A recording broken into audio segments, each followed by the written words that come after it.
योगी आदित्यनाथ के लिए भी ये साल कमाल भरा रहा। पूरे देश में उनकी चर्चा हुई। बटेंगे तो कटेंगे का नारा देकर सीएम योगी ने हिंदुओं से एकजुट होने की अपील की। इस नारे का जबरदस्त असर दिखा। इंडी गठबंधन को बीजेपी के बटेंगे तो कटेंगे वाले नारे का कोई तोड़ अब तक नहीं मिल रहा है। यह नारा बहुत तेजी से अपना असर दिखा रहा है। हरियाणा और जम्मू कश्मीर के चुनाव में योगी आदित्यनाथ के बटेंगे तो कटेंगे के नारे का असर दिखा। यह नारा इस तरह लोकप्रिय हो गया कि महाराष्ट्र में योगी के पोस्टर के साथ इसे लॉन्च कर दिया गया। महाराष्ट्र के प्रचार में इस नारे पर चुनावी सॉन्ग बनने लगे। गैर चुनावी राज्यों में भी यह नारा बीजेपी समर्थकों की जुबान पर चढ़ा हुआ है। साधु संतों ने भी बढ़ चढ़कर इस नारे का समर्थन किया और हिंदू एकता की बात की। कनाडा में भी जब हिंदुओं पर हमला हुआ तो वहां भी इस नारे की गूंज सुनाई। यह नारा अब इतनी तेजी से फैल रहा है कि इंडी गठबंधन तनाव में है। योगी आदित्यनाथ के इस नारे का हरियाणा से लेकर महाराष्ट्र तक बड़ा असर रहा। योगी आदित्यनाथ को भी अपनी बहुत बड़ी जीत मिली। लोकसभा चुनाव में जो झटका लगा था उससे योगी ने उपचुनाव जीतकर बड़ा कमबैक किया। क्या यह संयोग है या फिर कोई प्रयोग कि इधर यूपी में योगी उपचुनाव जीतते हैं, उधर संभल में हिंसा शुरू हो जाती। संभल में जो हिंसा हुई, जो पत्थर चले, क्या उसकी वजह मस्जिद का सर्वे कम बल्कि उपचुनाव में योगी की बंपर जीत ज्यादा है? यह सवाल आज पूछे जा रहे हैं क्योंकि सर्वे तो ज्ञानवापी में भी हुआ था, वहां तो कोई बवाल नहीं हुआ। संभल में भी पहले सर्वे हुआ है, वहां पे तब बवाल नहीं हुआ। लेकिन अचानक इतनी हिंसा क्यों हो गई? पत्थर से लेकर बंदूकें क्यों चल गई? जानें क्यों चली गई?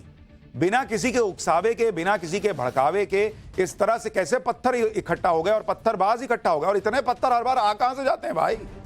योगी पर बहुत दबाव बनाने की भी कोशिश हुई। उनके एनकाउंटर और बुलडोजर मॉडल पर अखिलेश ने खूब घेरा, लेकिन ना योगी के बुलडोजर पर ब्रेक लगा, ना ही अपराधियों को सबक सिखाने पर योगी नरम पड़े। बुलडोजर एक्शन को लेकर इंडी गठबंधन योगी सरकार पर यह आरोप लगाता है कि बुलडोजर की कार्रवाई धर्म देखकर होती है या सिर्फ विपक्ष के नेताओं के खिलाफ होती है, जबकि ये दोनों आरोप भी सही नहीं है। आप देखिए, यूपी में बीजेपी नेताओं के घर पर एक बार नहीं कई बार बुलडोजर चला है, बीजेपी नेताओं के, और इसकी लंबी लिस्ट है। जनवरी 2023 में यूपी के ललितपुर में बीजेपी अल्पसंख्यक मोर्चा के जिला उपाध्यक्ष और पूर्व मंडल अध्यक्ष विक्रम जैन बजाज के मकान के अवैध निर्माण पर बुलडोजर चला था। जून 2022 में बरेली में पूर्व बीजेपी विधायक केसर सिंह गंगवार की अवैध कॉलोनी पर बुलडोजर चल चुका है, तब तो किसी ने छाती नहीं पीटी। जुलाई 2022 में यूपी के बरेली में बीजेपी के पूर्व नेता योगेश पटेल के अवैध बारात घर पर भी बुलडोजर चला था।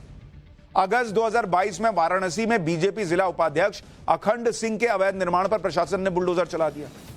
इसी तरह अगस्त 2022 में नोएडा की एक सोसाइटी में महिला से बदसलूकी करने वाले बीजेपी के तत्कालीन नेता श्रीकांत त्यागी के अतिक्रमण पर भी बुलडोजर चला था। तो बीजेपी के बड़े बड़े नेताओं के यहां बुलडोजर चल गया, तब तो किसी ने नहीं कहा कि अरे ये बुलडोजर क्यों चल रहा है, ये बुलडोजर का न्याय नहीं होना चाहिए।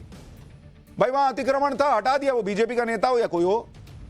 योगी आदित्यनाथ का विरोध करने के लिए एनकाउंटर पर सवाल उठाने वालों को यूपी में एनकाउंटर में मारे गए अपराधियों की पूरी लिस्ट जरूर देखनी चाहिए।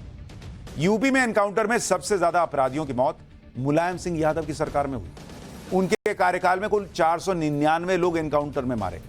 वहीं मायावती की सरकार के दौरान यूपी में 261 लोगों के एनकाउंटर हुए, जबकि खुद अखिलेश यादव की सरकार में भी 40 लोग एनकाउंटर में ढेर हुए। योगी आदित्यनाथ के अब तक के कार्यकाल में 207 अपराधी एनकाउंटर में मारे जा चुके। योगी के विरोधी और जलभुन गए जब संभल में सर्वे हुआ। सर्वे के विरोध में हिंसा की गई, लेकिन योगी ने क्लियर कर दिया कि ना हिंसा करने वालों को छोड़ेंगे, ना ही सनातन के सबूत तलाशना छोड़ेंगे। योगी आदित्यनाथ ने पहले ही साफ कर दिया है कि सनातन पर वो झुकेंगे नहीं और संभल पर वो रुकेंगे नहीं, और यूपी में ऐसा होता दिख भी रहा है। संभल में जैसे जैसे खुदाई आगे बढ़ रही है, दशकों से मिट्टी के नीचे दबे हुए सनातन के सबूत बाहर निकल रहे हैं।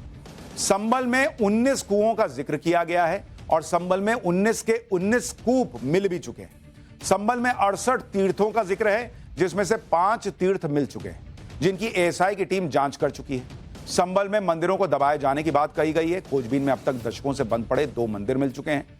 मंदिरों के पास मौजूद कुओं की खुदाई में कई मूर्तियां भी मिली हैं। संभल में खुदाई के दौरान सदियों पुरानी एक बावड़ी भी मिली है। दावा किया जा रहा है कि यह बावड़ी हिंदू राजा पृथ्वीराज चौहान की राजधानी का ही एक हिस्सा है। संभल में जैसे जैसे सबूत के साथ मंदिर और सनातन की पुरानी धरोहरें मिल रही हैं, वैसे वैसे मोदी योगी विरोधियों की टेंशन बढ़ती दिख रही है। जिस इकोसिस्टम में संभल के पत्थरबाजों का हमदर्द बनने की होड़ लगी थी, उस इकोसिस्टम को संभल में खुदाई के दौरान मिल रहे सनातन के सबूत पसंद नहीं आ रहे। साल के अंत तक आते आते योगी अब महाकुंभ की तैयारी में जुट गए हैं। साल की शुरुआत उनके लिए जबरदस्त होने वाली है। बुलडोजर एक्शन को लेकर इंडी गठबंधन योगी सरकार पर यह आरोप लगाता है कि बुलडोजर की कार्रवाई धर्म देखकर होती है या सिर्फ विपक्ष के नेताओं के खिलाफ होती है, जबकि ये दोनों आरोप भी सही नहीं है। आप देखिए, यूपी में बीजेपी नेताओं के घर पर एक बार नहीं कई बार बुलडोजर चला है, बीजेपी नेताओं के, और इसकी लंबी लिस्ट है। जनवरी 2023 में यूपी के ललितपुर में बीजेपी अल्पसंख्यक मोर्चा के जिला उपाध्यक्ष और पूर्व मंडल अध्यक्ष विक्रम जैन बजाज के मकान के अवैध निर्माण पर बुलडोजर चला था। जून 2022 में बरेली में पूर्व बीजेपी विधायक केसर सिंह गंगवार की अवैध कॉलोनी पर बुलडोजर चल चुका है, तब तो किसी ने छाती नहीं पीटी। जुलाई 2022 में यूपी के बरेली में बीजेपी के पूर्व नेता योगेश पटेल के अवैध बारात घर पर भी बुलडोजर चला था। अगस्त 2022 में वाराणसी में बीजेपी जिला उपाध्यक्ष अखंड सिंह के अवैध निर्माण पर प्रशासन ने बुलडोजर चला दिया। इसी तरह अगस्त 2022 में नोएडा की एक सोसाइटी में महिला से बदसलूकी करने वाले बीजेपी के तत्कालीन नेता श्रीकांत त्यागी के अतिक्रमण पर भी बुलडोजर चला था। तो बीजेपी के बड़े बड़े नेताओं के यहां बुलडोजर चल गया, तब तो किसी ने नहीं कहा कि अरे ये बुलडोजर क्यों चल रहा है, ये बुलडोजर का न्याय नहीं होना चाहिए। भाई वहां अतिक्रमण था, हटा दिया, वो बीजेपी का नेता हो या कोई हो। योगी आदित्यनाथ का विरोध करने के लिए एनकाउंटर पर सवाल उठाने वालों को यूपी में एनकाउंटर में मारे गए अपराधियों की पूरी लिस्ट जरूर देखनी चाहिए। यूपी में एनकाउंटर में सबसे ज्यादा अपराधियों की मौत मुलायम सिंह यादव की सरकार में हुई।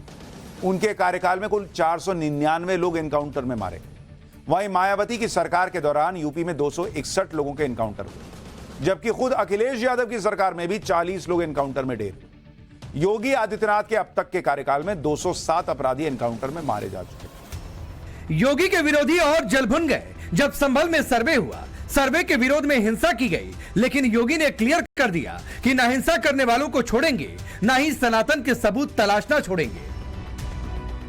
योगी आदित्यनाथ ने पहले ही साफ कर दिया है कि सनातन पर वो झुकेंगे नहीं और संभल पर वो रुकेंगे नहीं, और यूपी में ऐसा होता दिख भी रहा है। संभल में जैसे जैसे खुदाई आगे बढ़ रही है, दशकों से मिट्टी के नीचे दबे हुए सनातन के सबूत बाहर निकल रहे हैं। संभल में 19 कुओं का जिक्र किया गया है और संभल में 19 के 19 कूप मिल भी चुके हैं। संभल में 68 तीर्थों का जिक्र है, जिसमें से 5 तीर्थ मिल चुके हैं, जिनकी एएसआई की टीम जांच कर चुकी है। संभल में मंदिरों को दबाए जाने की बात कही गई है। खोजबीन में अब तक दशकों से बंद पड़े 2 मंदिर मिल चुके हैं। मंदिरों के पास मौजूद कुओं की खुदाई में कई मूर्तियां भी मिली हैं। संभल में खुदाई के दौरान सदियों पुरानी एक बावड़ी भी मिली है। दावा किया जा रहा है कि यह बावड़ी हिंदू राजा पृथ्वीराज चौहान की राजधानी का ही एक हिस्सा है।